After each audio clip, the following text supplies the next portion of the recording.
I can't believe we're still doing this. You know, what an amazing opportunity to just be together on a consistent basis, to be reminded that we're not alone, that we're in this together, that we're on this journey together, that we're trying to figure things out, and in that being reminded that none of us have it together.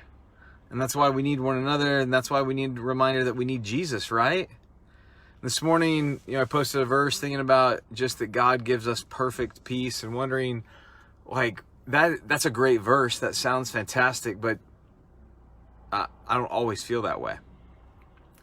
And so what's missing? Like, what am I not doing appropriately? And so I try to do more and do more and do more. And yesterday there was a tweet posted by a radio host out of Omaha in reference to the George Floyd verdict. And it was really ill-timed, and just to be honest with you, just a disgusting attempt at humor, I guess. And as I say that, though, I think about him just being a man, and the interview that followed asked him why he posted what he posted, what his intentions were. And he had what sounds like the most ridiculous excuse. He basically said, in the midst of trying to do everything, of line up other guests, of get commercials going, of selecting music, of all these different other things, he said, this fat-thumbed boomer hit the wrong button. And at first glance, I thought, that is so ridiculous. But, I don't know where his heart was. I don't know what he was thinking, but this is what I do know. It sounds like he was trying to do too much, and they were all reasonable things. All things that need to get done to be a radio host, right? You need guests, you need commercials, you need music, you need funny clips, you need to draw people in.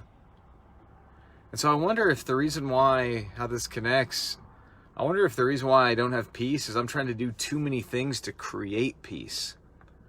But it says that peace is a gift from God. Jesus says, when I leave you, don't worry, because I'll leave you peace. And I wonder if, I just complicate it by trying to do too much and saying, hey, God, I want to do all these things. I'm not willing to let go of anything. I'm not willing to stop. I'm not willing to take rest. I'm not willing to pause. I'm not willing to do all this other stuff. But here's what I am willing to do. Keep doing everything I'm doing that's killing me. But if you could just make it okay. And it's weird. It's almost like God says, Gandalf has a great line in Lord of the Rings. He says, he does not share power. I just think God's unwilling to share himself with all these other things, to be just another spice in our cabinet in an array of spices, to be just another option or consultant or self-help guru or means by, I guess I should pray. But he's saying, I'm worth more than that. And in turn, his invitation means that we're worth more than that. We're worth more than what we do. We're worth more than what we produce. We're worth more than what we perform. We're worth more than the results from our life. And instead, there's this genuine affection and intimacy when two people are able to just be completely and totally known. That when it speaks in the garden of being naked and unashamed, that's not just a physical nakedness. I have nothing to hide. I'm not in any way, shape, or form trying to bring something to the table. I'm just taking a seat at the table. And so I just want to encourage you today, take a seat at the table. Just you and the Lord. And maybe it's just 10 minutes of breathing. That you're reminded air. That you're reminded of how God's ordained the world so perfectly and created it so specifically that plants take in carbon dioxide to produce oxygen that allows you to breathe, to live, You're reminded that the sun came up this morning that produces produce that goes to ends up on your plate, that ends up in your belly, that gives you sustaining energy.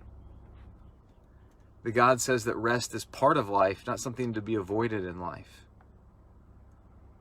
And so let's not try to do too many things and then wonder why we end up in the place that we end up at. But as Jesus says to Martha, Mary's chosen the one necessary thing. God, thank you.